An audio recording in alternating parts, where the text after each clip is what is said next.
coisa, por aí, que eu não quero nem citar, que queridos, nós estamos abrindo a forma aqui. deles interpretar, porque cada um interpreta. O que você acha que está dizendo aqui? O que você acha Bem-vindos a todos. Você, mas não tem interpretação possível, como eu já repeti, né? Agora, eles são muito fortes nisso. Ali eles então ficam firmes e. Ai, eu nem sei o que é. Espírito, alma de espírito. Ah, não, isso não é nada. É só. Isso é uma língua universal. O que é isso? É uma mistura de línguas que fizeram uma língua comum. Ela é uma tentativa, até que não foi muito bem sucedida, né? É uma língua que muita gente no mundo fala igual. É como se fosse uma música, por exemplo. A música é uma língua universal, né? Aquelas cifras são a mesma em toda parte do mundo. Então essa língua Esperanto, né, é uma língua. Eles criaram, o ser humano criou uma língua que poderia, havia um sonho na humanidade de ter uma língua comum. Por exemplo, o inglês. O inglês hoje seria como se fosse uma língua Mas é comum. melhor falar a mesma linguagem espiritual, né? Não, mas o Esperanto não tem nada a ver com nada espiritual. Nada, tem nada a ver com nada a ver com... tem todo mundo que quer aprender o Esperanto aprende. Não tem nada a ver com religião ou filosofia, nada. É uma língua que tem aí, nada místico, nada. E sempre me dizem... Aprender é bom, é uma cultura a mais, né? Mas não vai adiantar muito, que também não é tanta gente que fala assim, né? Me dizem muito que... Oi! E ela é baseada até no lado latino da coisa, né? Porque ela pega a linha do latim. E então, como uma época passada, o latim já foi a língua universal, então ficou essa raiz aí, vamos dizer assim, é quase romântica. Né? Oi! Bom, que bom que estão aí. Vamos caminhando, né? Vamos caminhando. Mas a gente pede muito aí a Deus e também a nossa comunhão que ocorra sempre. Oi, irmão. Tudo bem? Continuando. Só que nessa continuidade, né? E as leituras também, porque não tem nada que possa desenvolver também bastante as áreas de argumentação humana, como leituras, diálogos, conversas, argumentos inteligentes, né? Então, como com o tempo, com a participação, por isso que Jesus andou com eles, e a gente procura o máximo que a gente pode andar junto também, né? Oi, tudo bem, Débora? Bem-vinda.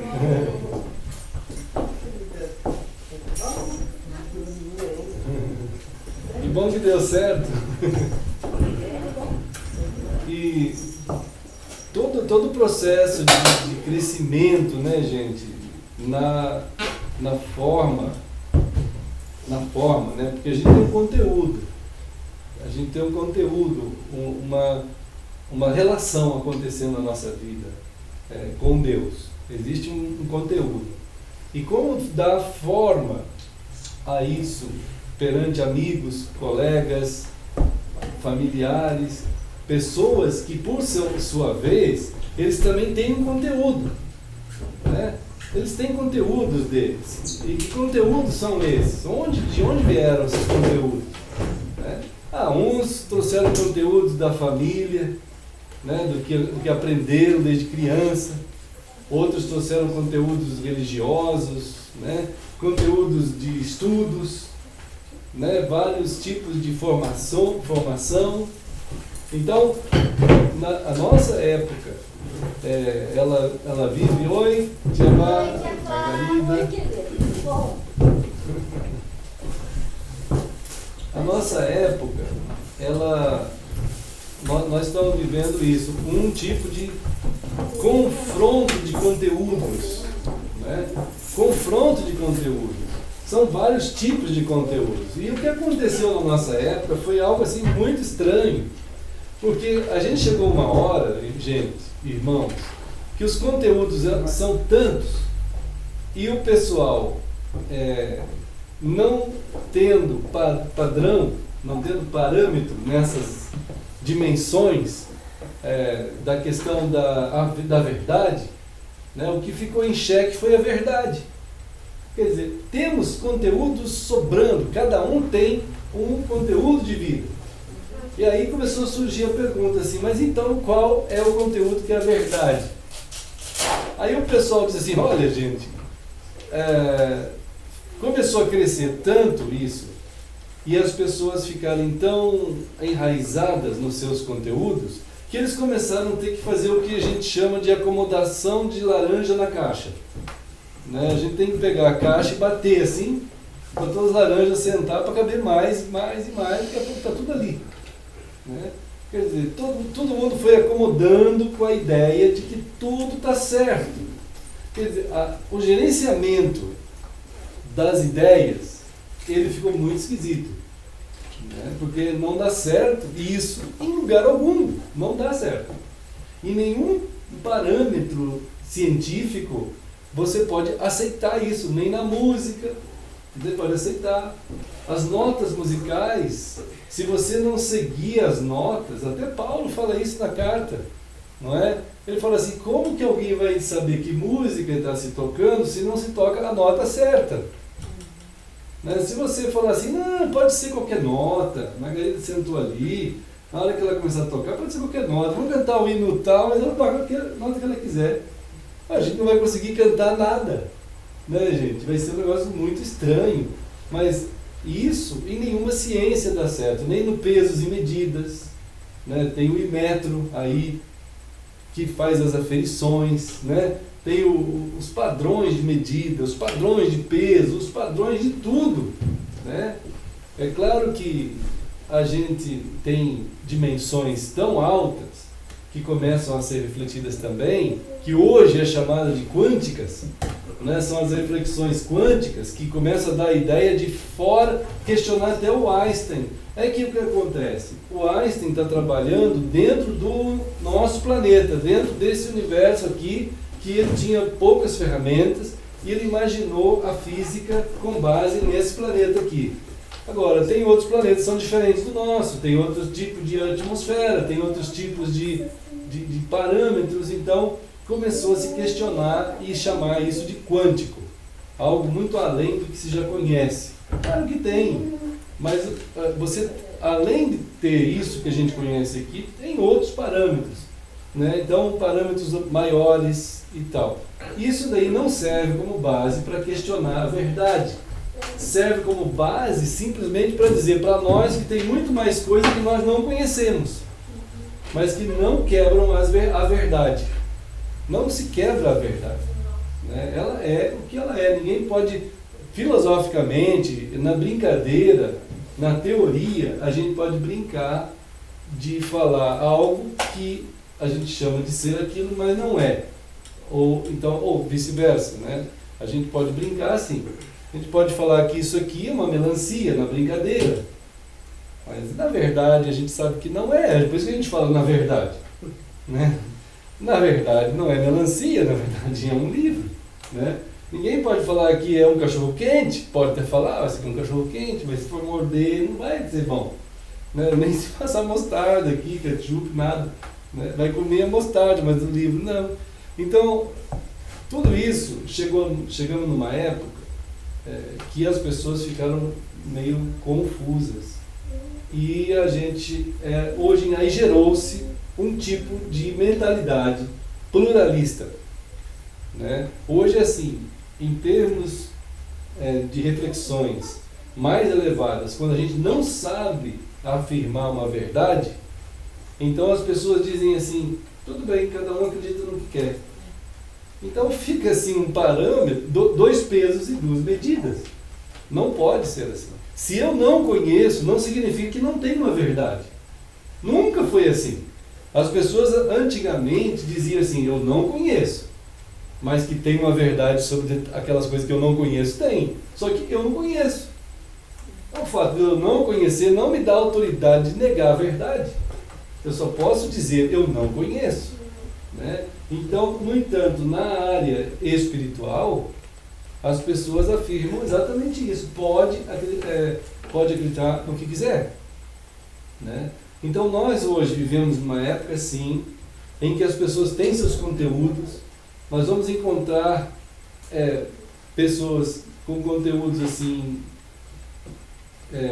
como a gente estava falando, que observando o mundo, eles ainda têm bom senso em dizer assim, algo está errado nesse mundo. Né? Vocês também vão encontrar pessoas que o bom senso dá a impressão de que tem algo errado no mundo.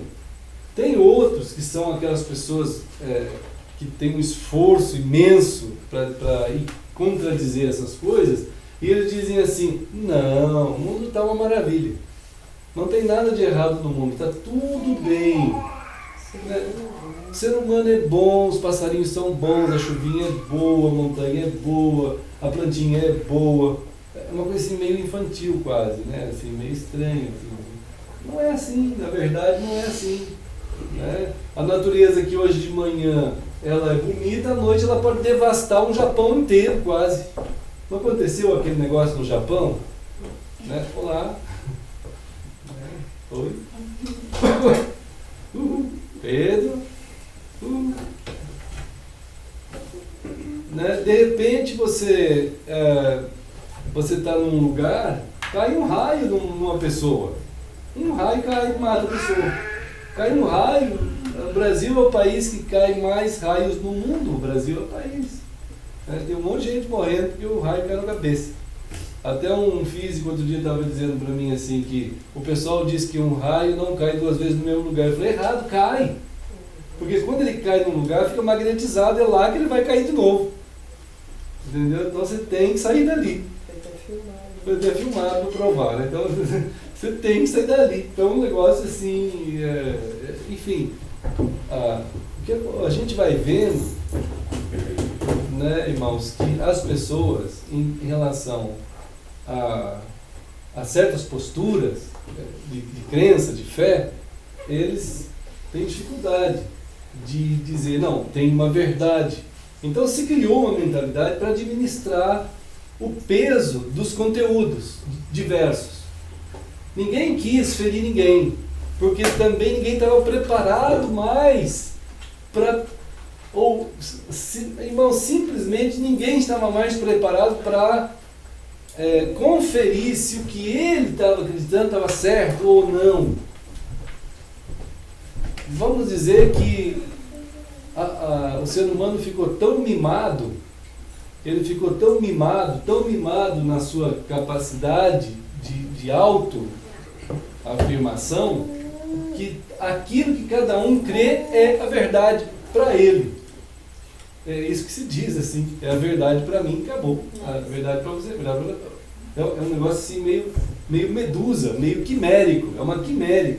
Um negócio assim muito estranho, né? Não existe isso. Só nas loucuras mentais de todos hoje. Em geral se pensa assim. Já pensou uma sociedade inteira? Então, como que nós estamos chegando? Como que o cristianismo, como Cristo chegou? Ele chegou também numa época assim, pluralista na questão da fé. Se acreditava em tudo que é Deus.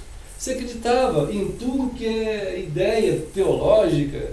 Aí chega Cristo e falando que só tem um caminho, uma verdade, uma vida, que é Ele, né? Então, como que se dialoga com mentalidades, né, que estão tão plurais e que aceitam tudo menos a verdade? Né? Como que a gente está se preparando para isso? Né? Como que a gente está dialogando com as pessoas? Ou a gente não quer nem dialogar? Será que é o caminho esse para que os cristãos trilhem? Quer dizer, não vamos nada, não vamos nem nos preparar, nem pensar nisso, cada um vai para o inferno do jeito que quiser. Quer dizer, será essa a verdade do cristão, de Cristo? Né? Será essa a nossa caminhada aqui? Creio que não, realmente, né?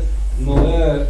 A palavra de Deus fala que nós devemos estar preparados para falar a verdade em amor. A verdade em amor. Né? Nós não podemos falar a verdade, pela verdade, doa quem doer. Esse tipo de ditado não é bíblico. Não tem nada do coração de Deus desse tipo. Fale a verdade, doa quem doer. Isso não está na Bíblia. A palavra de Deus diz, fala a verdade em amor. Né? Em amor. Se você falar a verdade pela verdade só, você está sendo um legalista e vai causar um dano muito grande na vida de uma pessoa. E se você só quiser ter amor, você vai virar um piegas, que você não vai acontecer nada de edificação naquela vida. Né? Outro dia uma advogada estava dizendo assim, no Diário Catarinense, saiu uma reportagem, que ela estava defendendo a questão de casamentos de pessoas do mesmo sexo pelo amor. Ela está dizendo assim, se existe amor, pode casar quem quiser. Pode casar um homem com cachorro, cachorro com gato, a galinha com... Ela não falou isso, esse é eu que estou falando. Né? Mas há pessoas já falando isso em outra América. Né? Estão falando que logo vai ter casamentos assim. Né? Mas, nesse caso, será que o amor legitima tudo? Não legitima tudo. O amor não legitima nada. Ele tem que estar aliado com a verdade. Né? A palavra de Deus diz que o Salomão, ele pecou porque ele amou. Ele amou por pecar, só que ele amou 1000 mulheres. Mas ele estava amando. Ele amava, amou 1000 mulheres. Teve 700 esposas e 300 de reserva. De tanto amar. Né? Esse tipo de amor, pelo amor, é uma desgraça. Então, a verdade, ela precisa ser conhecida de cada um. Mas ela precisa do amor para que ela tenha todo esse escopo, toda essa grandeza que chega ao coração humano, ele de fato cause a construção devida, correta. Tanto em nós adultos quanto nas crianças. As crianças precisam receber o amor em verdade, a verdade em amor, igual. Adolescentes, jovens, adultos. Né? Então, como que nós vamos dialogar com essas mentalidades? Né? Então, são situações que nós devemos nos preparar, tanto na palavra de Deus, conhecer o que Deus está revelando a nós. Deus está tentando conectar com o ser humano com a sua palavra. Ele está fazendo isso. Né? Então, nós precisamos conhecer a palavra. Precisamos conhecer essa mentalidade devastada pela ideia plural. Né? Precisamos estar observando o que acontece, que trâmites levaram as pessoas a acreditar naquelas coisas. Outro dia eu estava na Trindade, estava falando para a irmã Heloísa, e uma pessoa disse assim para mim, um dono de um estacionamento de carros, ele falou assim, olha, pastor, acho que tem alguma coisa errada com a humanidade. Ele acho que tem alguma coisa errada com a humanidade. Ah, é? O que a senhora está achando? Não sei não, parece que tem uma mentalidade aí, uma coisa que dirige todo esse mal em toda parte, porque tem mal na África, tem mal na Europa, tem mal nos Estados Unidos, tem mal no Brasil, tem mal em tudo que é lugar. Parece que tem uma mentalidade do mal operando. Ele falou assim, acho que deve ser algum ET.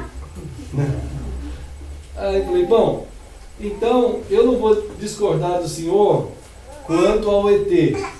Não vou discordar do senhor quanto ao mal. Vou discordar um pouco. Só um pouco. Quero tentar dialogar sobre isso. Porque de fato é um mal mesmo que há aí. Né?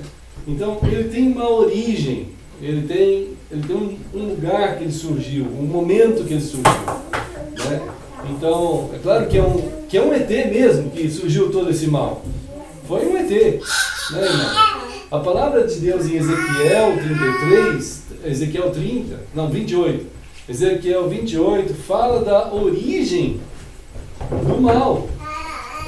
Né? Ezequiel 28 fala da origem do mal. Tem uma caneta aqui, se alguém quiser. Aqui. Então, lembram, né, irmãos? Onde que originou o mal? Tem gente até que não sabendo isso, ele fala, mas Deus permite tudo esse mal. Não é de Deus o mal. Né? O mal não originou em Deus nada. Teve uma pessoa chamada Lúcifer, lá em Ezequiel 28, vai revelar para nós todo esse processo em que uma pessoa, né, que tem o nome de ser altamente bom, por ser luz, né? Lúcifer é um anjo de luz, uma pessoa que tem a responsabilidade de dirigir toda a formação de adoração e de contato com o Deus eterno, e ele então, diz o texto, que ele começa a querer também receber um pouco desse tipo de adoração. Ele começa a querer tirar Deus do lugar dele e tomar o lugar de Deus. Então ele faz isso, então ele se torna um adversário de Deus. Ele quer ser Deus, ele mesmo. Ele quer ser Deus. Então nesse momento ele se torna um adversário de Deus. Se tornando adversário de Deus, não tem volta. Ele se torna um Satanás. Ele se torna um diabo, um demônio. São palavras pesadas para adversário de Deus. Elas definem o adversário de Deus. Então, Ezequiel 28 vai dar essa revelação. Deus mostra para nós como o mal surgiu. É claro que na hora do surgimento desse tipo de coração, de mentalidade, de pensamento, de pensar em querer tomar o lugar do Deus eterno e ficar para Ele todo esse tipo, o ser humano tem muito isso até hoje, mas daqui a pouco entra o ser humano na história. Ele consegue aliciar 1/3 de todos os elementos como ele, os anjos como ele. Apocalipse chega ao ponto de dizer isso. 1/3 dos anjos de Deus se tornaram também com essa mesma visão. Eles também aceitaram esse tipo de possibilidade, de adorar esse Lúcifer, de tirar Deus do lugar que ele está e então tomar o lugar. Muita gente tem essa mentalidade de só pode crescer na vida se o outro for destruído. Então tem essa mentalidade assim corrente em todos os lugares aí, e alguns de bom senso percebem que há um mal no mundo. Como que isso entrou na humanidade? Como que isso veio fazer parte da humanidade? Então, Ezequiel 28 precisa fazer parte da nossa leitura, porque ele antecede o mal no ser humano. Ele é a origem do mal no mundo. Agora, irmãos, é importante a gente saber que Deus, Ele em si, Deus, Ele é uma comunhão, Ele é uma família, vamos dizer assim.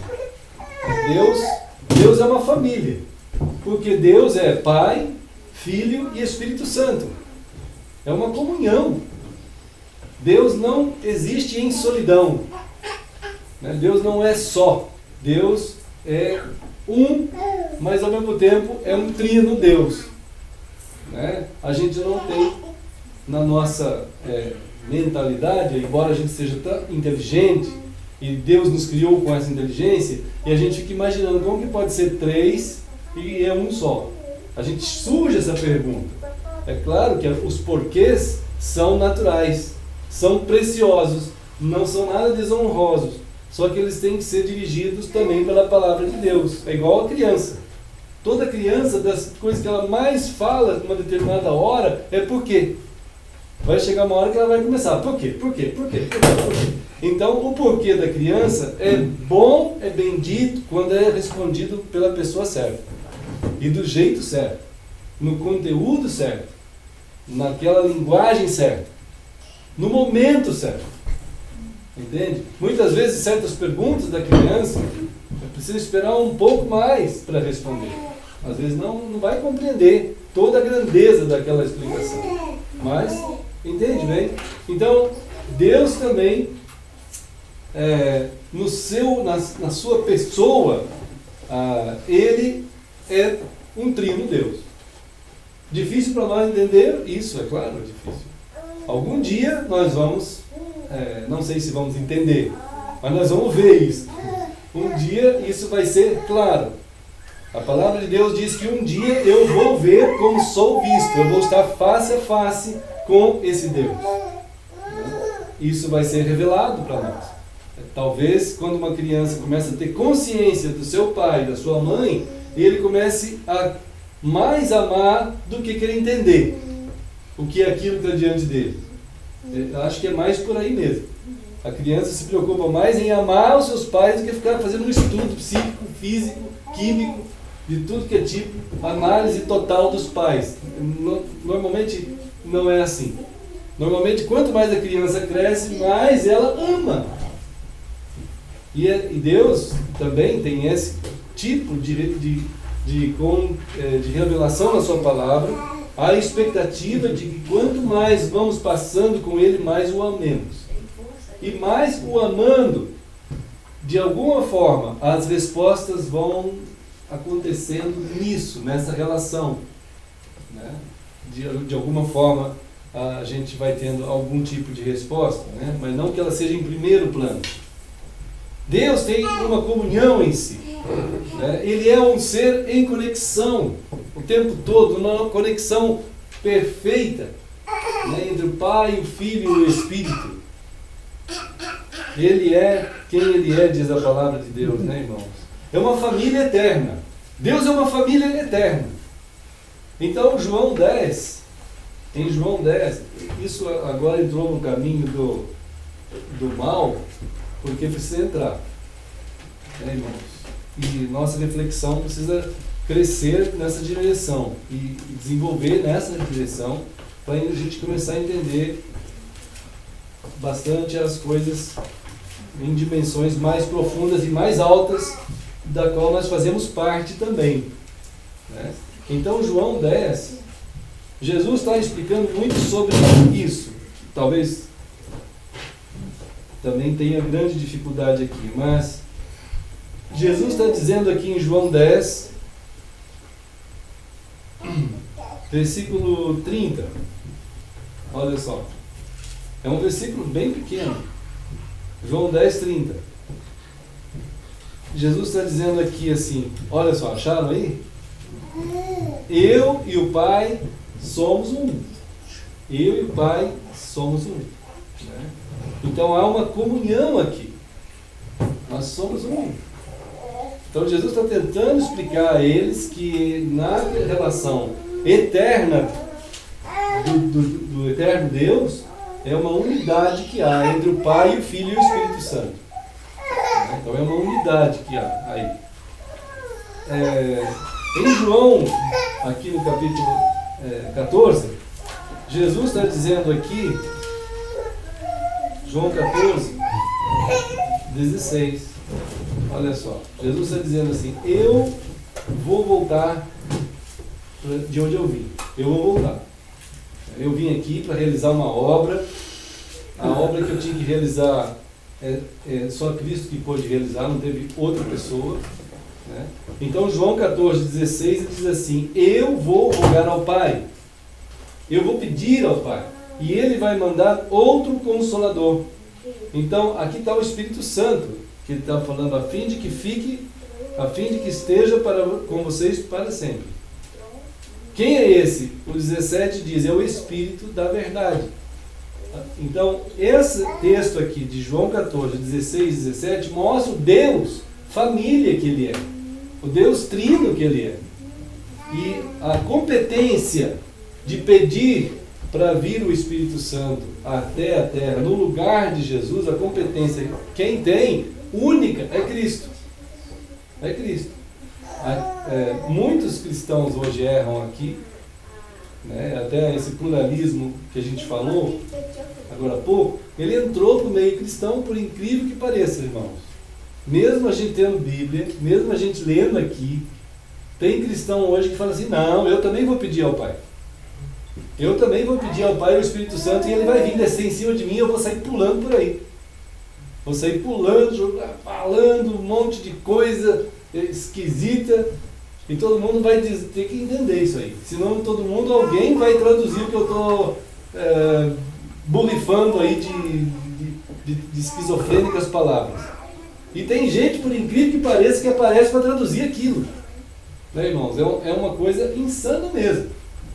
Insana. É ligação de altos índices de emoção, de autossugestão, hipnose em tudo. E descontrole na parte vocal, fonética, que faz elevar a emoção da pessoa, e aí surge todo tipo de som desconexo. É quase uma gagueira forçada, intencional, autossugestiva, que a pessoa faz acontecer aquele monte de sons totalmente estranhos, e no calor da emoção daquele momento, surge gente lá não sei onde, dizendo, esse daí está dizendo isso, aquilo outro. Então, é um absurdo. No meio chamado cristão, isso. Né? Então, mesmo tendo aqui escrito, mesmo a pessoa lendo João 14, ele deixa de lado esse texto e vai fazer tudo isso aí.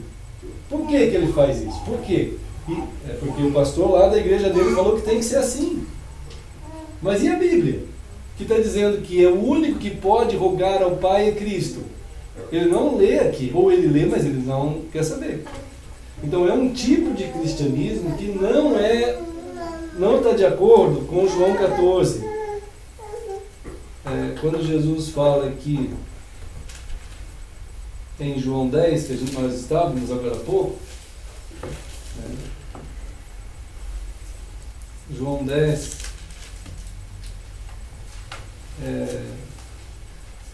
Jesus vai estar afirmando da importância da gente obedecer Ele, né?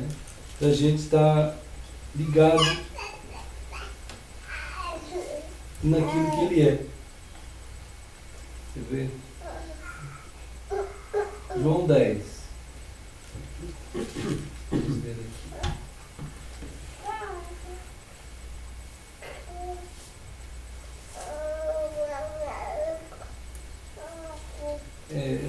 Tem que ler. Seria bom a gente ler todo ele, né, irmãos? Mas é bem assim, esclarecedor, né? Mas aqui, ó, João 10, 9, por exemplo, né? Jesus disse, eu sou a porta. É nele que a gente tem que seguir. É ele, Jesus. Se alguém entrar por mim, será salvo. Entrará e sairá, e achará pastagens. Então, o caminho com Cristo é um caminho livre, é um caminho aberto, né? Em que a gente tem acesso às coisas do Senhor e a gente tem liberdade. No versículo 11 diz, eu sou o bom pastor dá a vida pelas ovelhas. O mercenário que não é pastor, a quem não pertencem as ovelhas, vê vir o lobo, abandona as ovelhas e foge. O lobo as arrebata e dispersa. Versículo 14 diz, eu sou o bom pastor, eu conheço as minhas ovelhas e elas me conhecem a mim. Irmãos, olha no versículo 16, ainda tenho outras ovelhas, não deste aprisco aqui, a mim me convém conduzi-las, elas ouvirão a minha voz, então haverá um rebanho e um pastor. Então a gente ouve a voz de Cristo, aquilo que Ele diz. São coisas simples, conteúdos simples, né? Porque Ele está tentando mostrar para nós a questão família da relação. Uma família, do ponto de vista de Deus, ela tem uma comunhão que não se quebra. É uma comunhão do tipo do Pai, do Filho e do Espírito. Não se quebra. É uma comunhão perfeita, eterna. Da mesma forma, aqueles que são de Jesus vão ouvir o que Ele tem a dizer. Então, é tão estranho o que a gente vê hoje em dia.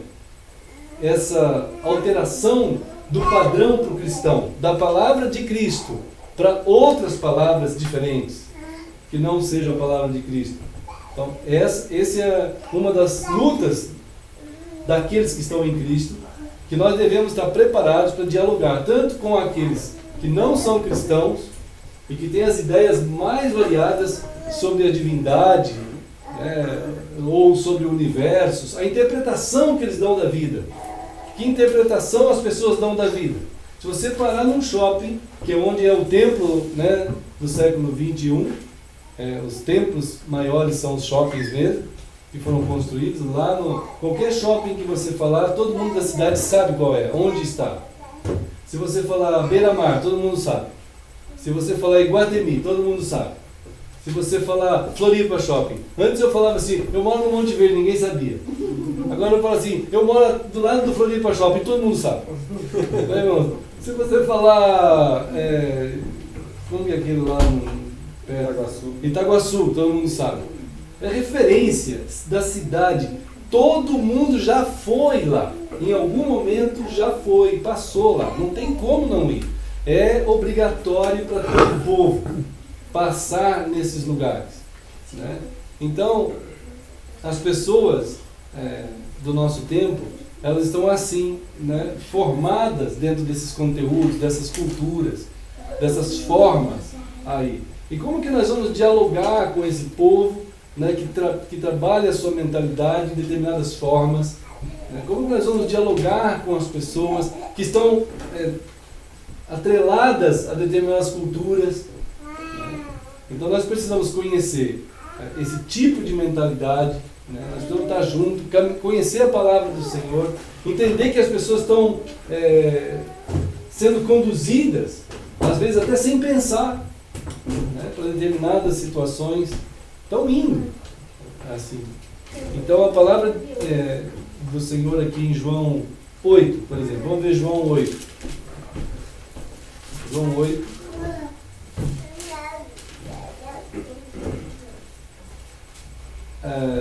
25.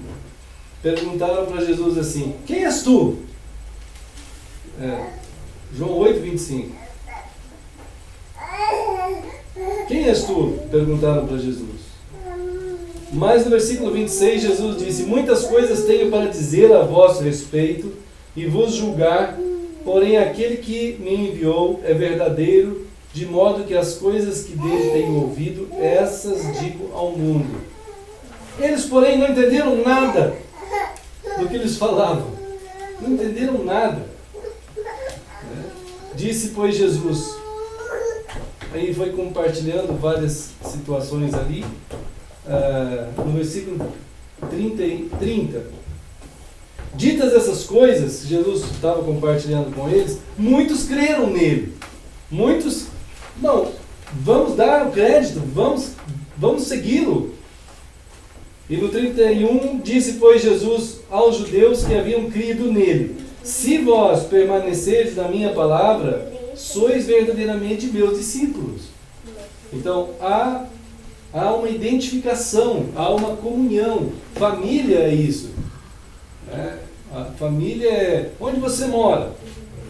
Né? Eu moro na rua tal, número tal. Lá é a tua casa, lá é a tua família. Lá é o ambiente que você vive, então, forma o teu núcleo ali. É o lugar que você vive. Então, isso é uma referência humana. Em Cristo, em Deus, há uma referência também. Qual é a referência diante de Deus daquele que é dele? Qual é? Jesus está dizendo, se vocês permanecerem na minha palavra, verdadeiramente sois meus discípulos, sois minha família.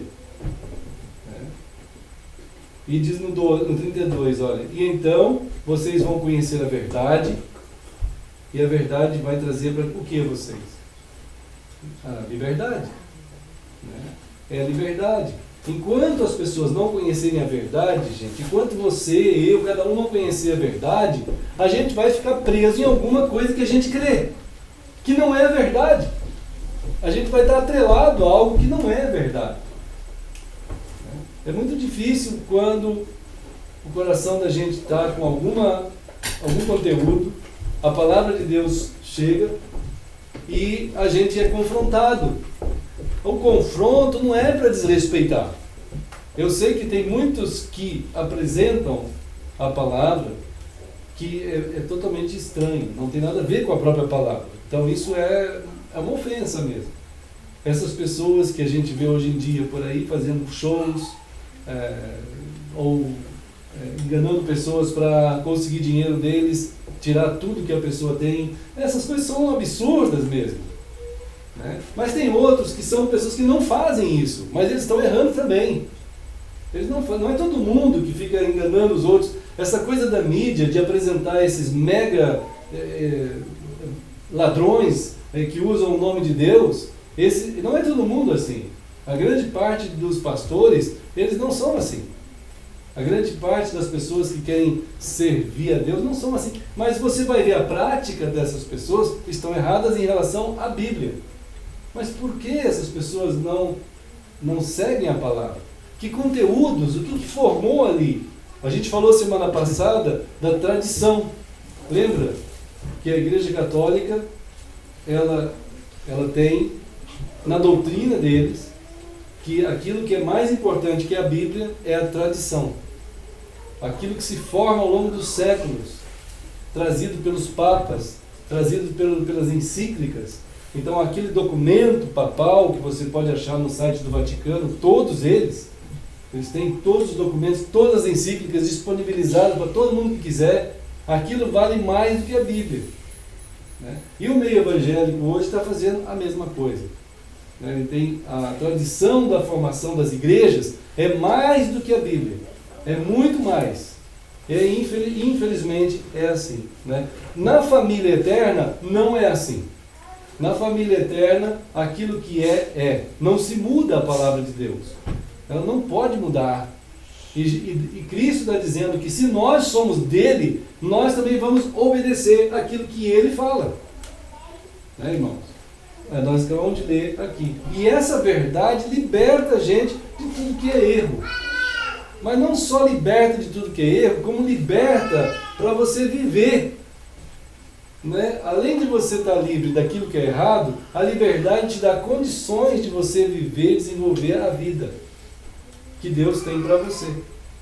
Né? Então, que tipo de vida Deus tem para nós? Além da gente ser livre do erro, a gente tem uma vida para construir, ser construída em Deus. Então, Deus e a sua família eterna, né? Ele gera pessoas nele. Como é que Deus gera pessoas para ele? Como que pessoas seguem a palavra de Deus? Tem que nascer de Deus. Nós já vimos isso várias vezes. João 1, 12 e 13. Não tem como alguém ser de Deus indo para uma religião. Não é possível isso. João 1, 12 diz que só pode ser de Deus se a pessoa nascer de Deus. É a mesma coisa. Filho do teu pai e da tua mãe só se nascer do teu pai e da tua mãe. Não tem jeito de ser filho do pai e da mãe se não nasceu do pai e da mãe. Né? Vai ser filho de outra pessoa. É uma coisa natural, simples. Então, por isso que tem certos exames de DNA aí hoje em dia para achar a paternidade. Então, como que Deus sabe a paternidade, se ele é pai ou não de alguém? Se aconteceu na vida de alguém, João 1,12. Se aconteceu João 1,12, é filho. Se não aconteceu, não é filho. O DNA de Deus tem que estar naquela pessoa. A genética, o gene de Deus tem que estar naquela pessoa. Por que a gente fala gene de Deus? Porque em João 3,16 fala que Deus tem um gene. Um só, tem um tipo só de gene que é o de Deus, um tipo só. João 3,16, é Cristo. Né? Ali fala do gene, um gene só desse tipo. Unigênito. Unigênito do Pai, quer dizer, Deus Pai, ele em Cristo está disponibilizando a genética de Deus para o ser humano.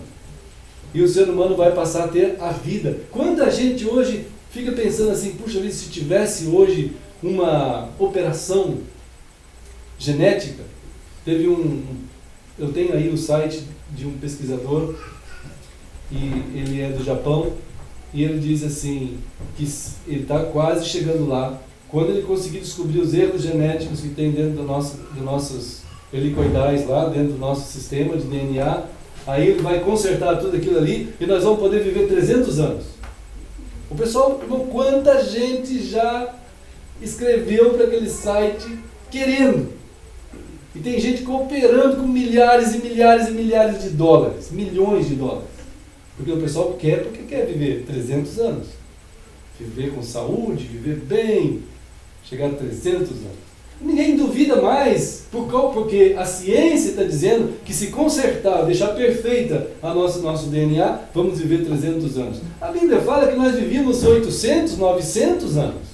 Aí tem gente que fala, não, mas esse era outro tipo de contagem. Não era.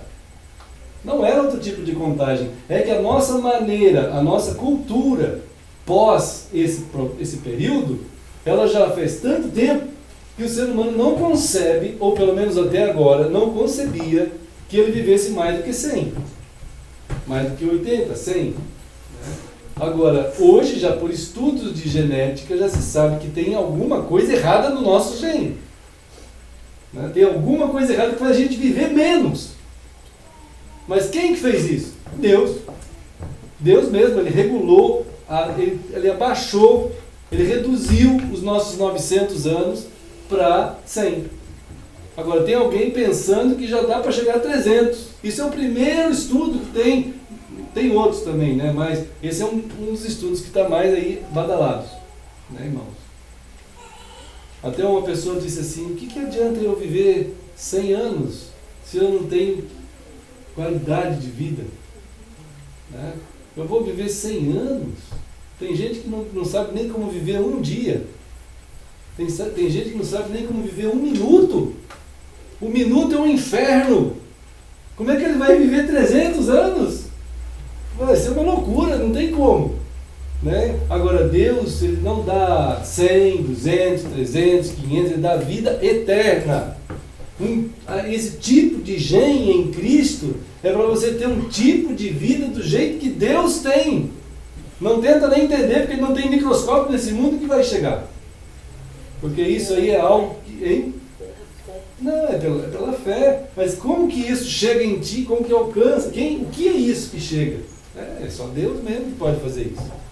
É só Deus que pode gerar esse tipo de vida dentro de uma pessoa. E te formar a família dele, filho dele. O jargão filho de Deus ficou tão empobrecido, tão banalizado, que todo mundo diz até um cachorro é filho de Deus. Né? É totalmente absurdo uma história dessa. Né? Animal tem a sua grandeza, as estrelas têm a sua grandeza, os planetas têm a sua grandeza, o ser humano tem a sua grandeza. Não se misturam, não são iguais, né? São totalmente diferenciados. Né? Então a família eterna de Deus, como ele está gerando pessoas em Cristo. Né? Aí Deus falou assim, eu vou fazer um universo. Né? Ele pega lá e faz um universo. E Gênesis 1 fala disso. No princípio criou Deus os céus e a terra, né, irmãos? E eu também vou fazer uma humanidade. Olha lá em Gênesis. Essas palavras, irmãos, elas estão chegando hoje aqui no nosso ambiente, aqui na Terra, elas alcançam o ser humano numa devastação tão grande que o ser humano já não entende ele como algo diferente de tudo que há. Ele já se nivela como tudo que há. Ele diz assim, eu sou igual a essa terra, eu sou igual àqueles animais, eu sou igual a tudo, igual a qualquer coisa. Ele acha que ele é uma coisa igual a qualquer coisa. E que tudo também que está aí, não tem nada, isso que tem alguma coisa de criação, nada. Isso de algum momento surgiu assim por acaso no universo. E vai indo também para um acaso. Então, assim, a devastação é muito grande. Mas em Gênesis, aqui no capítulo 1, né, irmãos, fala que aqui está explicando o universo. Aqui é uma explicação sobre o universo. Olha, capítulo 1. Como é que o universo veio a existir? Pela palavra de Deus. Então, essa visão que Deus está tentando limpar a mentalidade humana é uma das primeiras barreiras para que o ser humano ele se mantenha a parte dessa familiaridade de Deus, desse tipo de envolvimento com Deus, essa familiaridade das coisas reais, da natureza real das coisas. A pessoa prefere ficar lá à parte, pensando que tudo surgiu do nada, de uma explosão. Claro, tudo surgiu do nada. Surgiu de Deus, não surgiu do nada. Surgiu de Deus, da palavra de Deus. Da palavra de Deus as coisas surgiram. Não é uma coisa que surgiu do nada. Do nada não. Né? Vem da palavra de Deus. Da palavra de Deus que estava lá em Deus a criação do universo. Ele gera o universo pelo seu falar. É assim que o universo surge. Né? Então, impressionante, porque o pessoal ele pega uma pedra e ele fala assim, olha, se eu analisar essa pedra aqui, ó, eu vou ver que tem um monte de pó, tem aqui um pó, tem umas partículas bem pequenininhas e só. Então é isso. Como foi que isso aqui apareceu? Não se sabe. Então, é assim. Aí o pessoal é assim. Não tem explicação, não tem nada. Né? Fizeram aquele colisor de hadrons há pouco tempo atrás, estão estudando ainda, pegaram as menores partículas, porque ainda se acredita, até hoje, irmão, são bilhões de dólares investidos hoje, para que eles peguem as partículas das coisas e explodam a menor partícula que há, para ver se lá dentro tem a resposta das coisas. Por que as coisas são como são, construídas desse jeito? Eles acreditam que se quebrar, igual criança, irmãos. Uma vez, quando eu era criança, eu ganhei um robô do Perdido no Espaço. Não sei quantos já assistiram aquilo lá, é muito antigo, né? Então, eu escrevi uma carta e mandei. Uma carta. Aquele monte de carta, aquilo era uma coisa nacional, irmãos. O cara tirou aquela carta lá, Éber, maravilha! Que pode. Aí fomos nós para São Paulo, lá na Record. Aí eu tive que mostrar que eu era o Éber mesmo. Aí me deram o robô. O robô do Perdido no Espaço. Eu falei, mas a rua inteira veio lá ver aquele robô. Aquela série ficou famosa naqueles anos 60. Aquilo ali é uma coisa, explodiu aquilo tudo ali, de tanta fama. Aí eu comecei a ficar curioso, como é que era feito aquele robô? E, irmãos, aí eu comecei a desmontar o robô. E eu desmontei o robô, só que eu não sabia montar. Aí perdi tudo, né, irmão? Então o que acontece é assim, ó, as pessoas ficam tentando descobrir dentro do pó, eles acreditam, aqueles 10 mil cientistas lá na França, hoje estão lá trabalhando, irmão, estão lá acelerando o colisor, para ver se explode mais, já explodiu um monte aquilo ali já explodiu várias partículas, e eles não conseguem descobrir nada, só que eles ficam enrolando o povo, porque tem que chegar mais bilhões de dólares lá. Entende? Aqui não tem nada naquele pó.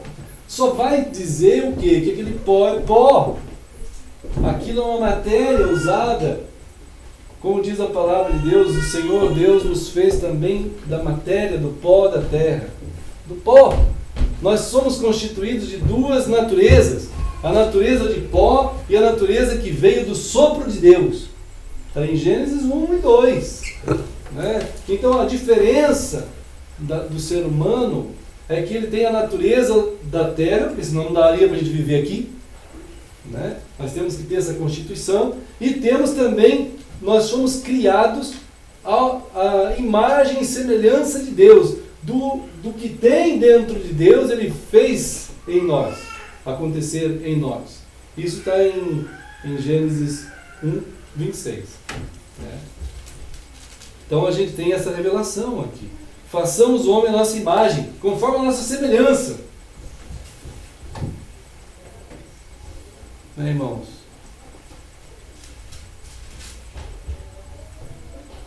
Olha, irmãos, Deus nos fez totalmente diferente aqui dos animais e de todos os planetas e de tudo mais. Nos fez e diz aqui o texto. Irmãos, Deus diz assim no versículo 26, olha só. Domine ele, né, no 27 e 28. Deus os abençoou. Quando Deus abençoa, a palavra abençoar significa Deus abriu para o ser humano a possibilidade de desfrutar de toda a perfeição que decorre daquilo que você vai fazer a partir da palavra de Deus. Entende? Tudo aquilo que decorre a partir da palavra de Deus que você vai fazer é bênção. É uma unção da parte de Deus para você poder desfrutar. A palavra de Deus vai te dar condições, vai dar condições de vocês estarem exercendo a missão de humanidade que vocês têm recebido de Deus.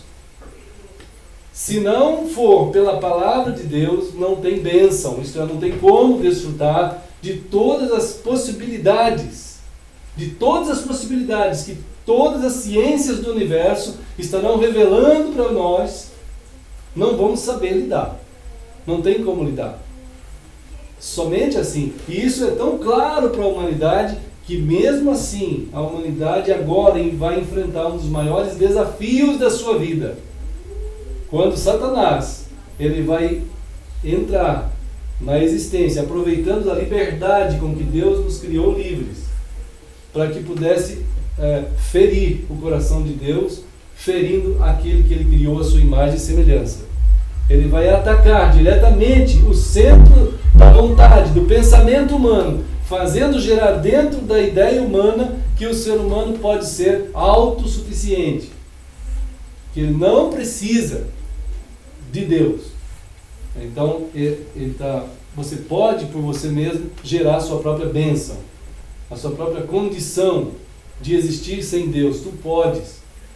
De certa forma, foi prazeroso, teve um certo grau de prazer para o ser humano ouvir que ele é bom, que ele pode, que ele é competente. Você vai conseguir, você vai chegar nas metas, você vai ultrapassar as metas, vocês vão conseguir construir, vocês vão conseguir fazer. Olha que maravilha, você é ótimo, você é maravilhoso, você é linda, você é bela. Pum, caiu.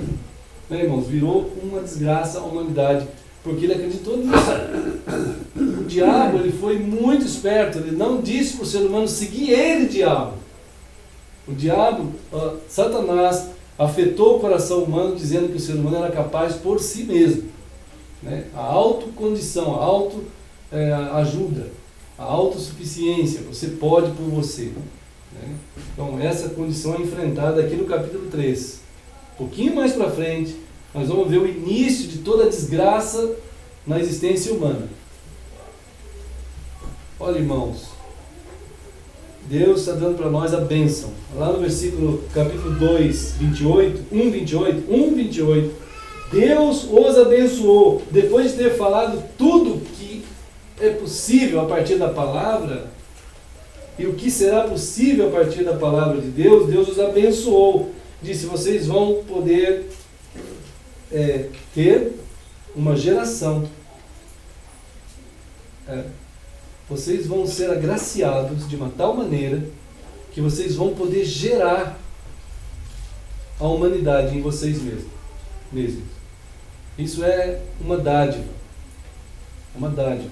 É claro, né, irmãos, que poder perceber a gente gerar a humanidade em nós como dádiva, só se Deus mexer muito com o coração humano hoje. Porque hoje em dia já está sendo quase considerado maldição quem gera filhos. Né? Quem tem filhos hoje é quase como se fosse algo ruim. As pessoas não querem. As pessoas não estão querendo saber de ter filhos ou gerar ninguém. As pessoas cada vez mais querem viver sozinhas, sem ninguém. É muito estranho esse sentimento que vai fazendo surgir na humanidade, né? Em geral, assim. Pastor, dá licença um instantinho. Eu, anteontem, estive conversando com 2 senhoras evangélicas, né? 2 irmãs em Cristo. Sim. Aí uma falava, outra falava, assunto filho, né? Então, uma testemunhou, se é verdade, eu não sei, que tem mais cachorro do que filhos, que as mulheres de hoje, né? Tem 2. Não querem. Não Não usem isso para acusação. Substitui o filho pelo cachorrinho. Então diz que na beira São pensamentos que vocês não têm, esses pensamentos. Daí não tem nada a ver com você ainda é a mamãe. Não, Você não é casou? isso. Mas tá, eu sei que a irmã está falando isso. Que coisa, como é que pode É verdade. trocar? Olha, irmãos, as coisas ficaram muito estranhas na história humana. Muito estranhas. E a gente não tem mesmo como imaginar aonde vai parar isso. Se a gente voltar para o Senhor, nós vamos ser abençoados. Claro que tem aquelas pessoas cada um tem uma história, né?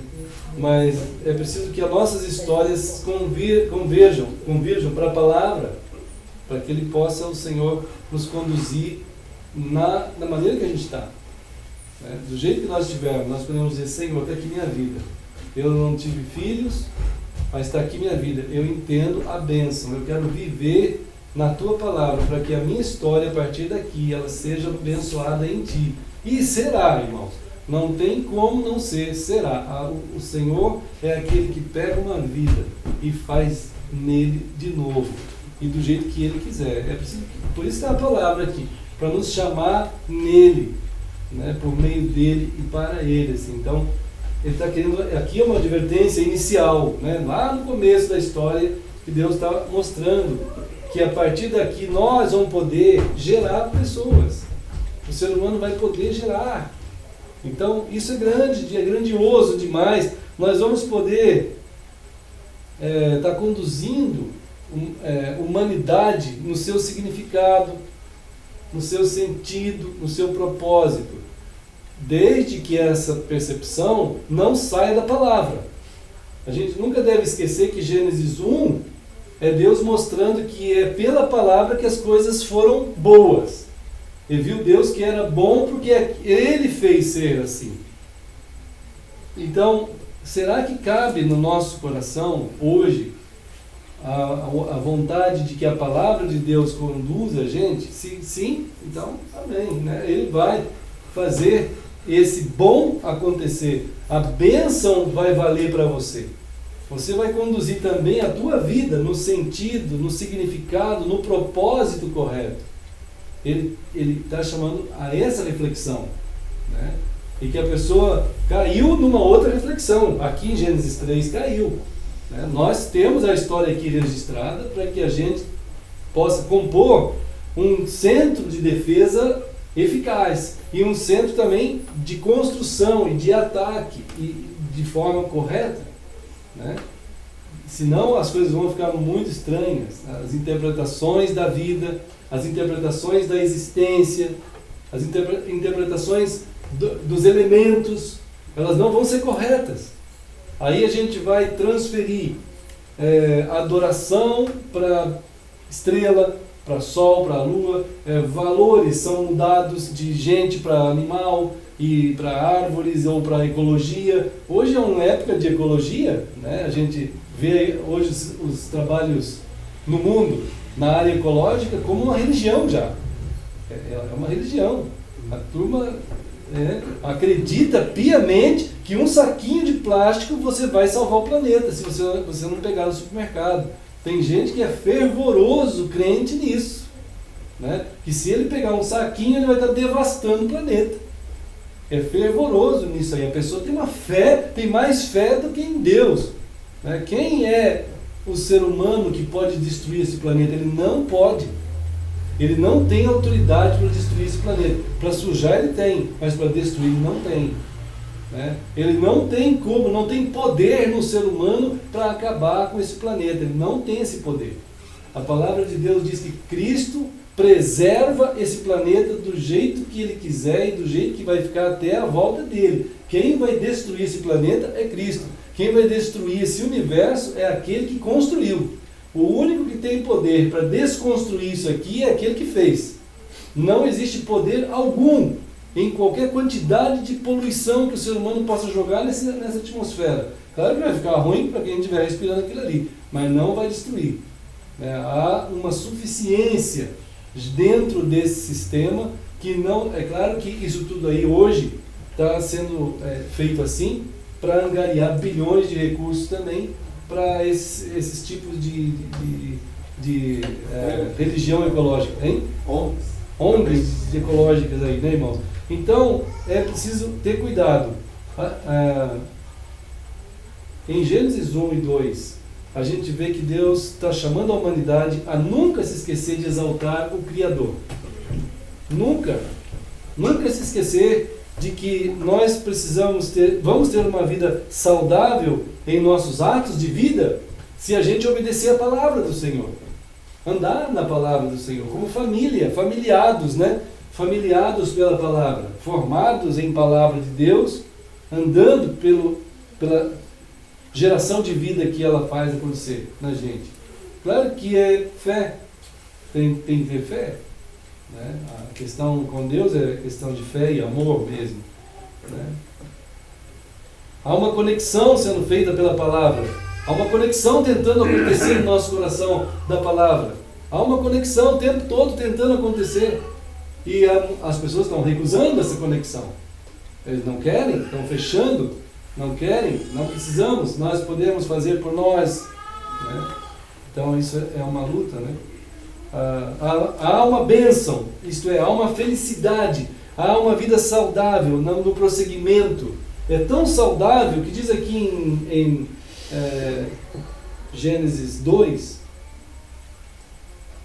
3, quando Deus terminou a sua obra, quando Ele fez tudo, e viu que tudo era bom, e era muito bom, até Ele fala aqui mais para trás um pouquinho, que era muito bom, Ele terminou tudo, Ele então, no dia 7º, Ele descansou.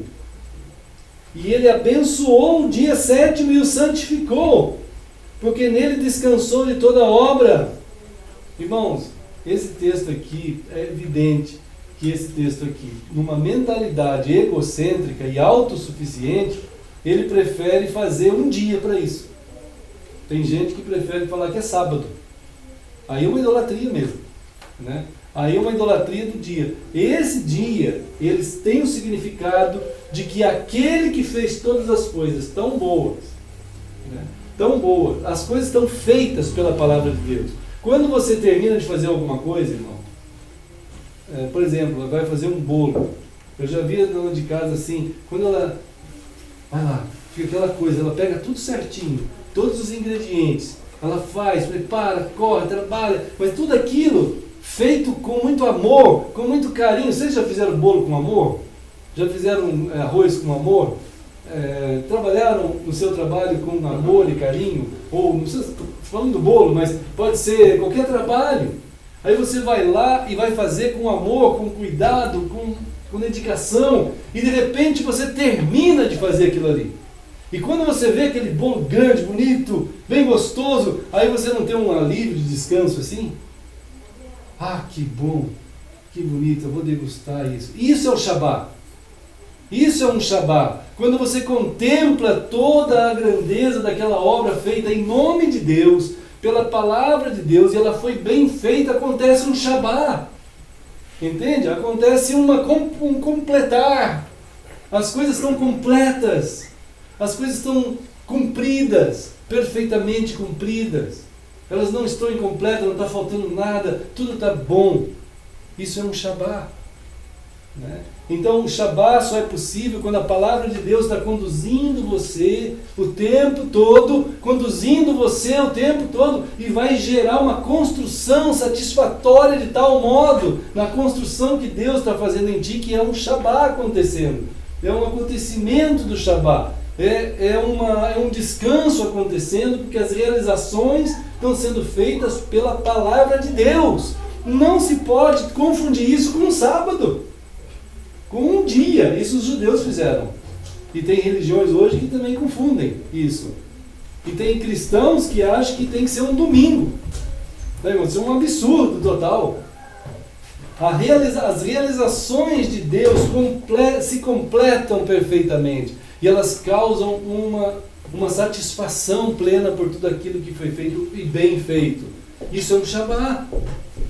Entende? É uma realização que é plena.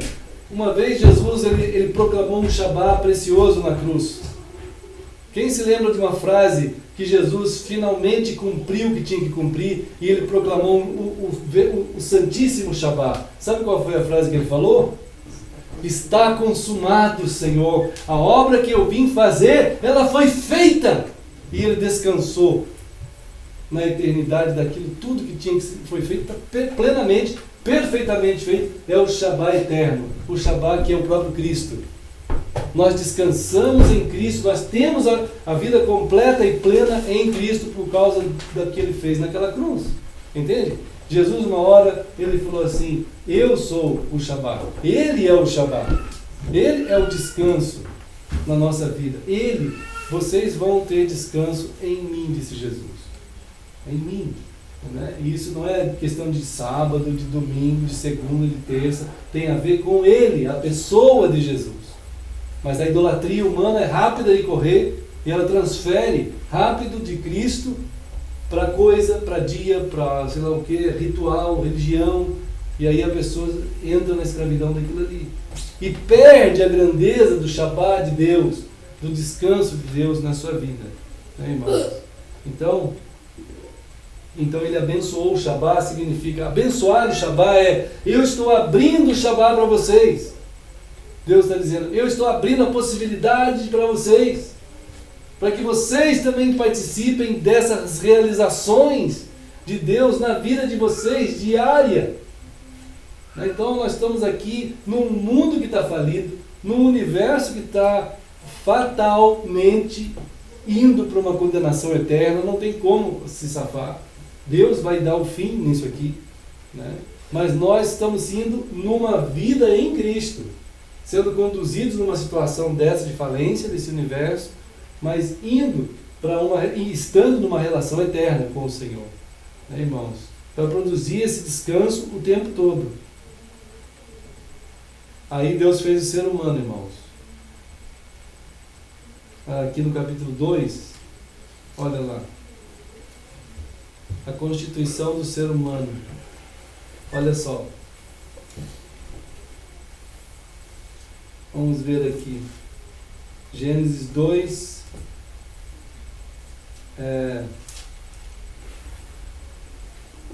7. Acharam? Olha só. Então formou o Senhor Deus ao homem do pó da terra. Ele não fez nenhum macaco. Ele fez macaco, mas nós não viemos do macaco.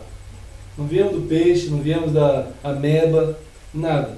Nós fomos feitos assim como somos. O ser humano foi feito assim como é. Igual nós somos hoje, é igual o primeiro homem na terra. Né? Ele foi feito assim, dessa forma. Então, Deus fez o homem do pó da terra, isto é, da partícula. Aqui a palavra pó é partícula. É a mesma palavra que o Higgs ele usa para bóson. Né? Bóson é a palavra que o Higgs usa, que o pessoal está tentando achar no colisor de hadron. Que hoje hadron é a menor partícula que há, né? O hadron. Mas o hadron, eles acreditam que se bater bastante no hadron, vai surgir o bóson. Aí eles acham que já surgiu um bóson por aí. Mas isso é partícula. Pó é a menor partícula que Deus usou para formar a constituição física nossa. Nós precisamos ser formados fisicamente. Está aqui a palavra. E fez-nos fisicamente e depois soprou. Dele mesmo ele colocou dentro de nós. Isso não há nem animal, não soprou nos animais, não soprou no sol, não soprou nas estrelas, nada. O Senhor colocou dele no ser humano. Dele mesmo no ser humano. Só. Né? O fôlego da vida. O fôlego da vida. Isto é, isso que há em Deus, ele passou para o ser humano. Né? Em João 1,4 diz a palavra que a vida estava nele. Isto é, a vida está em Cristo. E então, essa vida que está em Cristo, ele colocou em nós, para a gente viver assim.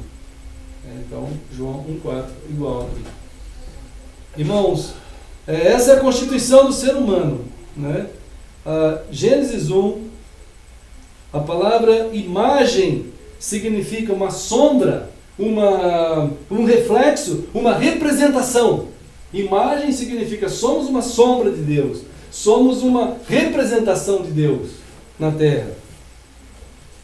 E Deus os abençoou. Mais uma vez a palavra abençoar. Né? E Deus os abençoou.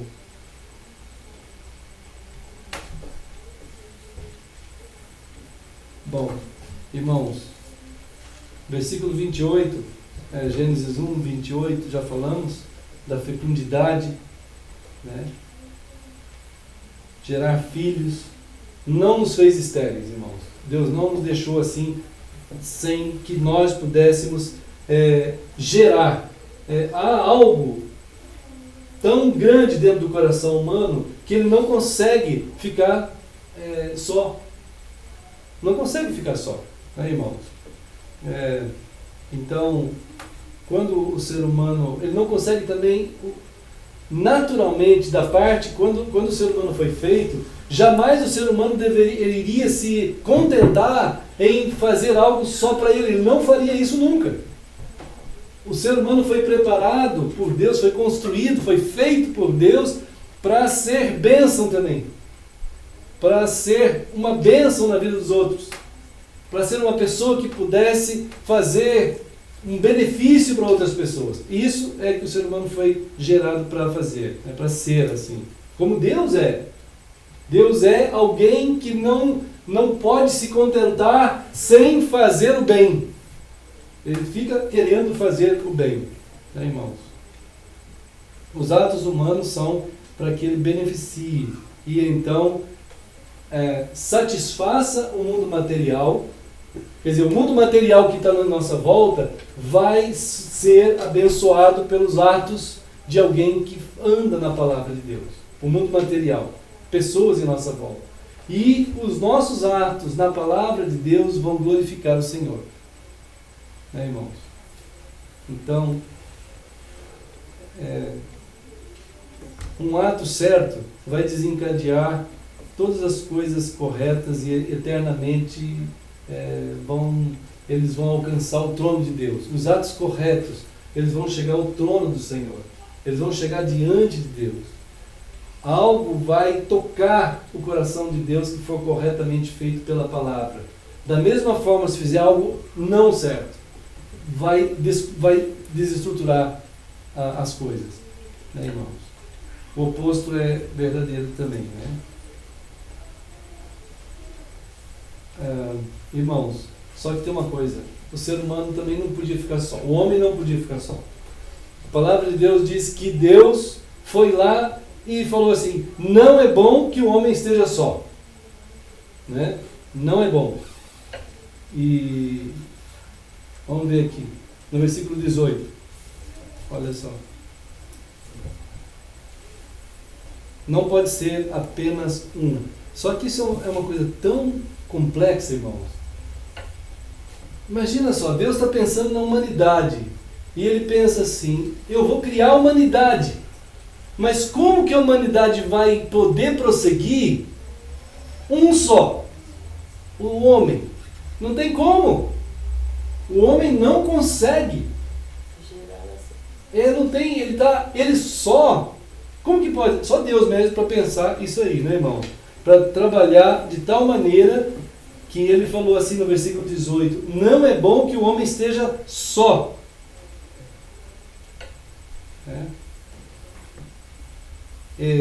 Porque quando Deus criou a gente, a imagem e semelhança dele, ele não é uma comunhão? Né? Deus é uma comunhão.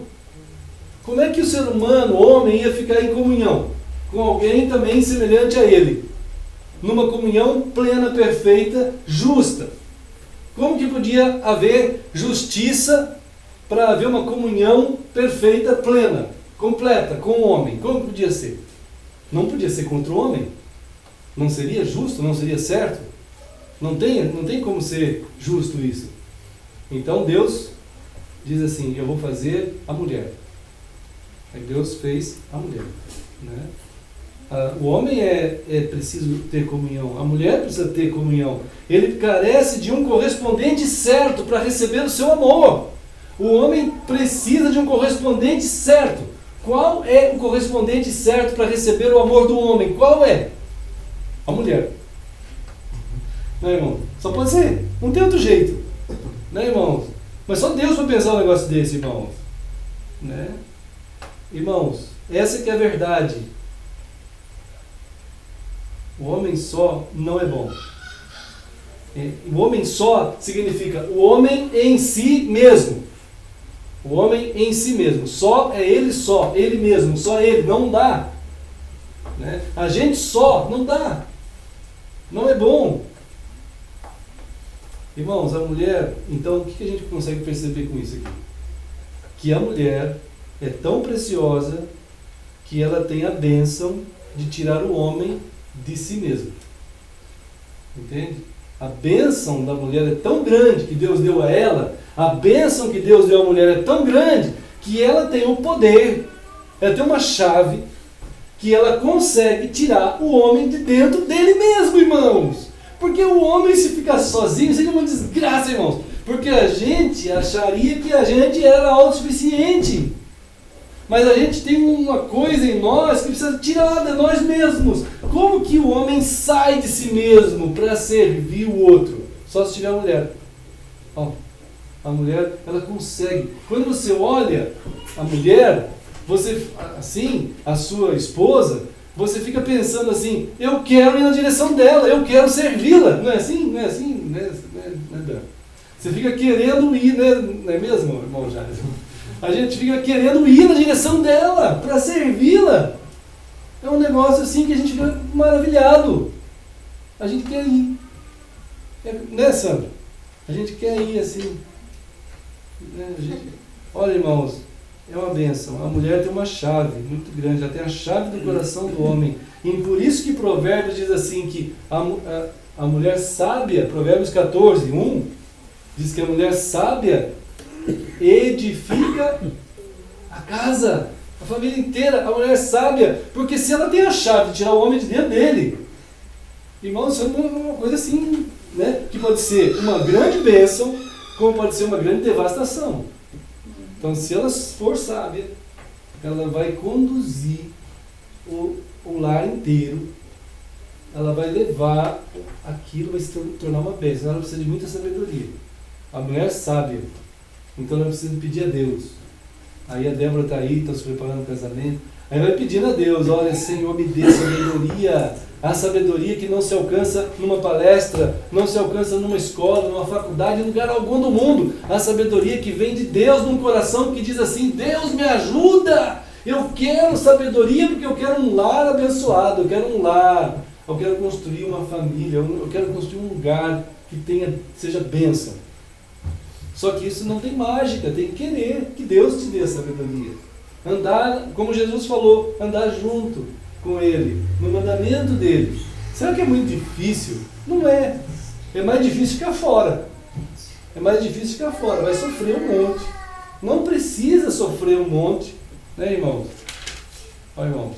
Agora aqui, ó. A palavra mulher auxiliadora, no versículo 18, já falamos várias vezes para os irmãos que a palavra aqui, far-lhe-ei uma auxiliadora que lhe seja idônea, isto é, a mulher é capaz, eu vou construir alguém, vou fazer alguém que é totalmente capaz ao homem, totalmente idônea, ela corresponde ao homem. Claro que Satanás tenta desmantelar, destruir tudo isso, e a gente vive uma época em que as pessoas devastadas chegam a pensar que é melhor ficar homem com homem, melhor ficar mulher com mulher. É uma devastação total. Né? E ainda tentam defender esse argumento na base do amor, né? Sem a verdade. Então aí não vai dar. E a sociedade, debaixo da mídia poderosa que está aí, acaba dizendo, não sabe nem o que dizer. Né? E tem até medo de dizer. Enquanto a iniquidade não tem medo de dizer a iniquidade deles. Não tem medo mesmo. Eles vão falar alto e bom tom que tem que casar homem com homem, tem que casar mulher com mulher. Alguém é contra? Aí todo mundo, que medo. Eles estão lá, devastando a ideia, né, irmãos? Então, a mulher foi feita por Deus com um dom imenso no seu coração, né, para ajudar, para ser uma bênção. Dentro da casa tem um cabeça, que é o marido. Efésios fala isso, capítulo 5. Fala isso. Né? Mas em Efésios 5, ele diz que assim como Cristo cuidou tanto da igreja, se o marido, a mulher deve a submissão ao marido, e o marido deve amar a esposa. Isso é totalmente fora de moda hoje em dia. Não é fora de verdade. Essa é a verdade, né, irmãos?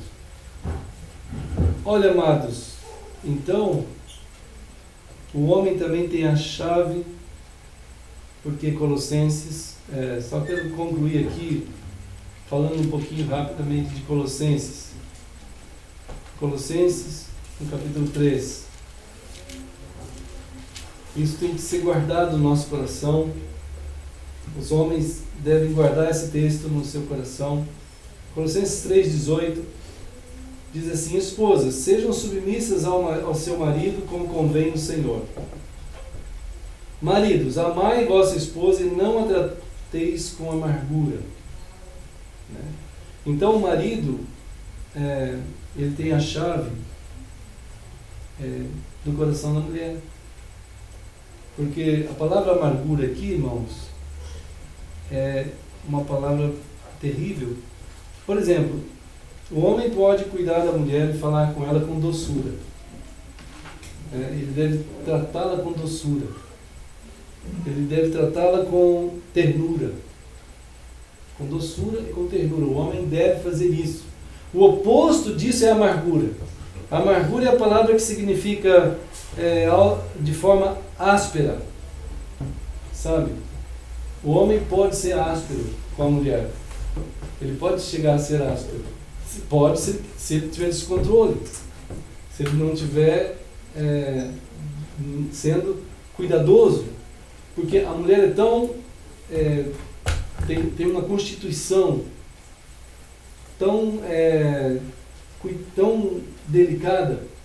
É como um cristal na casa e um martelo. O homem seria um martelo, a mulher seria um cristal. Qual que é pior ou qual que é melhor? Não tem melhor ou pior, cada um é de um jeito. Mas para você pegar o cristal e cuidar dele, você não pode dar martelada. Né? E o homem, ele tem, às vezes, a aspereza. As mulheres, hoje em dia, irmãos, elas estão sendo cada vez mais endurecidas na sua forma de ver a vida, perdendo, ou a ideia é que elas percam a sensibilidade feminina.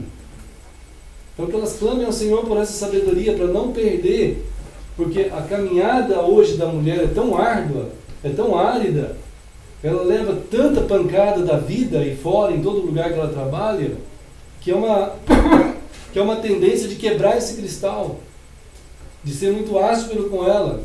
O mundo é muito áspero, é muito espinhoso, é muito duro. O homem, pela sua constituição, ele aguenta mais as pancadas lá fora, aí por aí. A mulher, ela suporta um pouco, mas não é para ficar suportando pancada, né? Não é para ficar suportando esse tipo de pressão tão grande. Então elas precisam muito, as mulheres que andam muito aí, trabalham muito fora, precisam muito pedir a Deus mesmo que guarde essa sensibilidade feminina que vocês têm. Que guarde muito. E o marido delas, se tiverem casadas ou estão indo para o casamento, esses maridos, esses homens que estão lidando com vocês, que possam aprender a ser ternos, aprender a ser carinhosos, aprender a ser... ter muito cuidado para lidar com o cristal que está junto de vocês, né? A doçura, a ternura. Às vezes você tem a tentação, ou depende da situação, tem que resolver alguma coisa, a tentação é falar de uma forma muito incisiva. Não fale. Não fale. Né? Nessa mesma linha de pensamento vai acontecer a condução dos filhos. Aqui ele vai falar aqui no versículo 20 e 21. Em Colossenses 3. Filhos, obedeçam a seus pais, por isso é grato diante do Senhor. Pais, não irritem os seus filhos para que não fiquem desanimados. Irmãos, é tão precioso esse texto, né? A palavra irritar, olha só, irmãos, é muito importante aqui para nós hoje, guardarmos hoje a semana inteira e orar. Porque a palavra irritar as crianças, aqui no texto, ela tem algumas traduções importantes. Uma é irritar mesmo, outra é provocar. É interessante, irmãos, que provocar é usado na linguagem acadêmica também. Quando a gente está fazendo, por exemplo, algum tipo de discussão acadêmica, quem está fazendo a discussão, normalmente ele chama de provocar. Ele quer provocar a reação nas outras pessoas que estão ali assistindo, para que haja um tipo de interação com aquilo que ele está falando. Então é uma provocação. Não é uma conotação má, mas é você chamar aquela pessoa para interagir contigo. Entende? Chamar para interagir, chamar para interagir. E aí já vai caminhar para outra tradução, que é estimular. Essa palavra, por incrível que pareça, não tem nenhuma conotação quase ruim. Estimular é a tradução da palavra irritar. A palavra aqui, irritar, ela tem a tradução do estímulo. Irmãos, hoje em dia, se for por essa linha da tradução, as crianças hoje estão extremamente estimuladas. Com isso, o que vai acontecer com as crianças? Elas vão ficar, como diz o texto aqui, atsumel, quer dizer, elas têm, é uma partícula negativa que significa que elas vão perder o espírito. Você vai tirar o espírito delas. Quanto mais estimulada fica uma criança, menos ela é pessoa. Entende? Menos ela é. Hoje em dia a gente vê nas escolinhas, nesses campos de concentração de criança que tem aí, desde os 2 meses, né, que as crianças já vão para os campos de concentração, esses Kindergarten nazistas que foram formados lá na Alemanha no século XIX. Hoje está tudo assim, as crianças estão indo tudo para lá, cada vez mais cedo. Elas têm que virar um TAS, elas têm que ser hiperativas, senão elas não são tidas como inteligentes. Na verdade, elas estão perdendo o seu espírito, a sua própria condição de gente. Elas não vão conseguir raciocinar como pessoas. Elas são gentes preparadas para agir em alta performance, desde cedo, num estímulo o tempo todo, para correr, para fazer tudo naquela ordem unida que estiver sendo dada imediatamente. Isso é preparação para um tipo de devastação de gentes que está acontecendo. Né, irmãos? Então a palavra de Deus diz assim, cuidado, né? Tenham cuidado para que vocês não atuem de forma devastadora, estimulando demais, provocando demais a criança. Não é só causando, pegando no pé o tempo todo, não é só assim. Muito estímulo o tempo todo, estímulo o tempo todo. Ela não tem tempo para parar, para contemplar o nada. Né? Como disse o Umberto Eco, aquele escritor italiano, que fez o filme O Nome da Rosa, escreveu o livro O Nome da Rosa. Ele escreveu um livro chamado O Ócio Criativo. Ele um homem de bom senso que está descobrindo que a imensa quantidade de estímulo que o mundo de hoje vive está devastando a humanidade. Entende? Nós precisamos de um tempo para nada, né? Para ficar. As crianças precisam de um tempo para nada, né? Para ficar lá, cultivar elas mesmas. Porque hoje se tem a ideia assim, que elas têm que fazer coisas cada segundo. Senão não tem gente ali.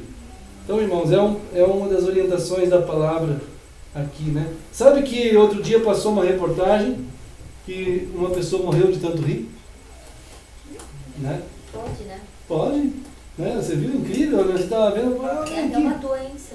A pessoa não para de rir. 20 minutos morreu.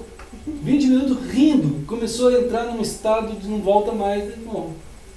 E ela parece que é uma coisa boa, tá rindo. Morreu de rir. Tem aquela expressão morrer de rir, né? Então, você pensa que é uma coisa boa? Você pensa que é uma coisa boa, tá matando a pessoa. Né? Tá fazendo tanta coisa boa. Né, irmão? Então, olha, irmãos, o Senhor, na verdade, Ele está chamando a gente aqui, ó, Colossenses 3, 1 a 4, para a gente pensar e orar. Colossenses 3, 1 a 4. Portanto, se fostes ressuscitados com Cristo, buscai as coisas lá do alto, onde Cristo vive, assentado à direita de Deus. Pensai nas coisas do alto, não nas que são aqui da terra, porque vocês morreram e a vossa vida está guardada juntamente com Cristo em Deus. E então, quando Cristo, que é a nossa vida, se manifestar, um dia desses aí, então vós também sereis manifestados com Ele em glória.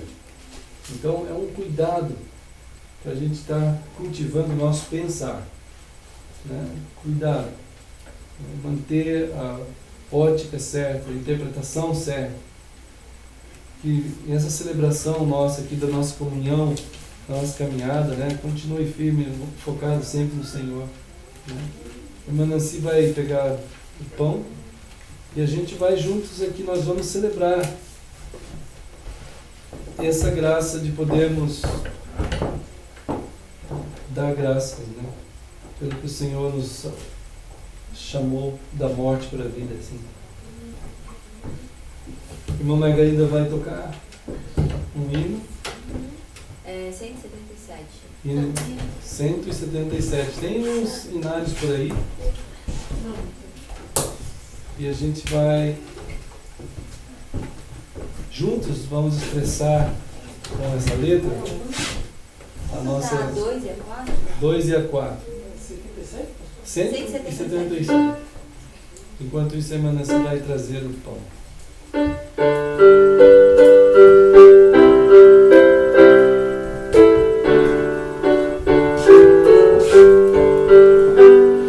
Jesus, o Salvador, meu irmão, sofreu cruciante dor, em minha vida libertou, força do seu amor, nome que inspira o meu louvor, nome que inspira o meu louvor, nome que inspira o meu louvor, é o nome do Salvador. É verdade, amados. E é assim que nós cantamos. Que é o nome do Senhor, né? Que nós pensamos aqui juntos. Vamos continuar pensando sempre, né? Porque é isso que a palavra em Mateus 26, Jesus está falando sobre a continuidade até o dia que ele volta. Esse momento aqui da ceia, ela faz a ligação entre a sua partida e a sua vinda. E a gente está celebrando a realidade do Senhor em todo esse período, né? Na nossa vida também. Enquanto eles estavam comendo, Jesus pegou o pão e agradeceu, deu graças. Senhor, nós estamos aqui, Pai, juntos, como família, realmente familiados pela Tua Palavra, Senhor, cuidados por ela, lembrando e celebrando do que o Senhor fez, está fazendo em nossas vidas nesse cuidado o tempo todo, formando a gente também nesse tipo de família que o Senhor ensina. E nós celebramos, Pai, que é possível em Ti viver como da maneira que o Senhor tem para nós. Nós estamos aqui dando graças e celebrando também que um dia desses, em glória, o Senhor virá. E nós estamos aí, Senhor, pedindo muito a Tua bênção, continuamente. Precisamos tanto de Ti. Oramos em nome de Jesus. Amém. E assim deu aos discípulos dizendo, tomai, comei, isto é o meu corpo. E como Jesus ensinou, vamos fazer.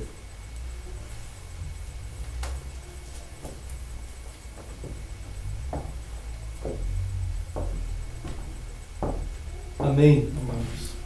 Então vamos cantar a quarta estrofe? No céu um dia cantarei os salmos, a canção, e plenamente entenderei quão grande foi seu perdão.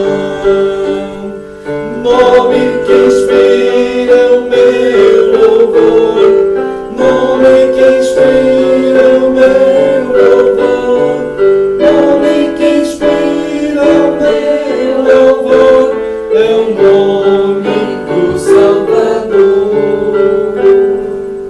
Amém.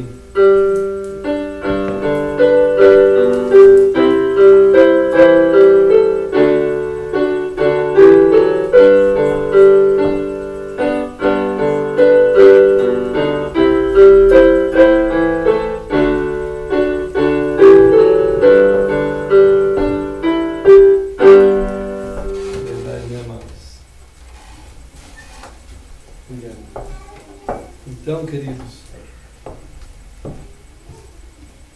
só o Senhor mesmo para dar a dimensão certa e o peso certo de verdade e amor, e nos alcançou assim. E foi assim que Jesus tomou o cálice e, tendo dado graças, Então, Senhor, nós também estamos aqui querendo agradecer, Pai. Ó Deus, Tu sabes, Pai, que nossas palavras são muito limitadas, não só as palavras, como toda a percepção nossa, mas nós ouvimos a Tua palavra, Senhor. Nós estamos continuando por causa da Tua misericórdia e podemos olhar para os Teus atos em nossas vidas. Então, damos graças e pela Tua palavra, Senhor, que nos informa sobre esse ato de amor, esse ato de redenção, de remissão, operado no Teu corpo, na Tua vida, no Teu sangue, ali naquela cruz, Pai. Ó Deus querido, nós somos gratos por tudo isso, e somos gratos pelo dia que o Senhor virá, em poder e em glória aí nesse céu, e mais certo é essa Tua vinda do que a agenda que temos para daqui a pouco ou amanhã, Senhor. Ó Deus, nós estamos juntos, Te adorando em nome de Jesus. Amém. Amém. Então deu graças, deu aos discípulos, dizendo: bebei dele todos, porque isto é meu sangue, o sangue da nova aliança, derramado em favor de muitos, para a remissão de pecados. E digo-vos, desta hora em diante, não beberei deste fruto da videira até aquele dia em que o hei de beber convosco no reino de meu Pai. E então, como Jesus ensinou, vamos fazer.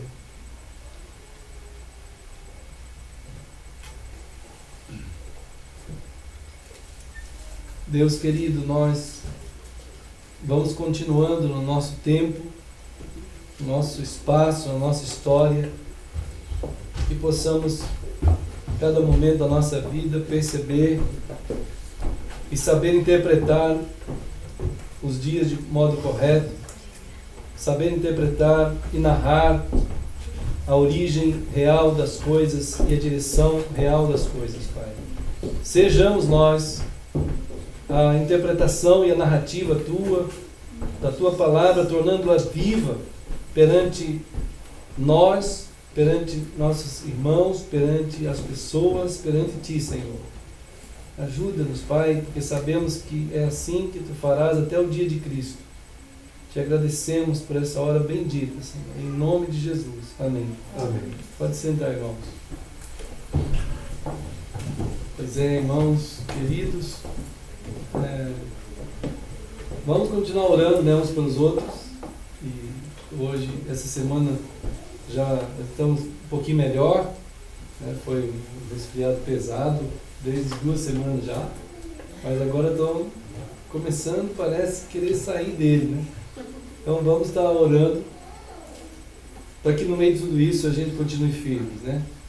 Acho que essa semana devo ir lá no Rio e em Campinas, ou em Campinas primeiro, depois no Rio, para compartilhar com os irmãos lá em Campinas e também lá no Rio dessa palavra. E então vamos ver. E sábado a gente não tem ainda um lugar de coinonia, né? Mas vamos estar orando para que logo a gente possa ter um outro lugar. Também a irmã Beth pede orações, ela está melhorando cada dia mais. E vamos orar por todas as pessoas que estão distantes, né, irmãos? Aqueles que estão longe, em outras cidades. E hoje, graças a Deus, a Débora veio e temos sempre orado por vocês. Pode ser lá? Amém? Então, na casa do irmão Sandro, né, irmãos? E aí a gente vai continuar aí firmes. E agora eu vou pegar aquela câmera ali, irmãos, e vou mostrar a vocês, porque o pessoal gosta de fazer tchau, né? Então, olha, irmãos queridos, ó, nós estávamos mexendo muito rápido, né? Assim, falou assim, para ir mais devagar. Eu não sei se eu vou conseguir, mas eu vou tentar ir bem devagar. Então, todo mundo ali está a irmã Margarida fazendo tchau, todo mundo. E aqui, uma parte dos irmãos está ali, irmãos queridos. Vamos fazer um tchau aí para a turma? Os irmãos do Rio, a irmã Sheila está sempre lá firme, né, irmãos, aqui. Então, que Deus abençoe todos. E eu vou desligar aqui, daqui a pouco tem um chá, né? Aí. E se Deus quiser, estaremos aí com os irmãos também. E quando quiserem vir aqui, venham, viu, irmãos? Está todo mundo bem esperando vocês aí. E qualquer oferta pode ser entregue ali Né, irmãos? Que Deus abençoe todos nós. Né? Eu vou desligar aqui. Deixa eu ver aqui, irmãos. Outro dia o André falou que tinha uma mão gigante na frente.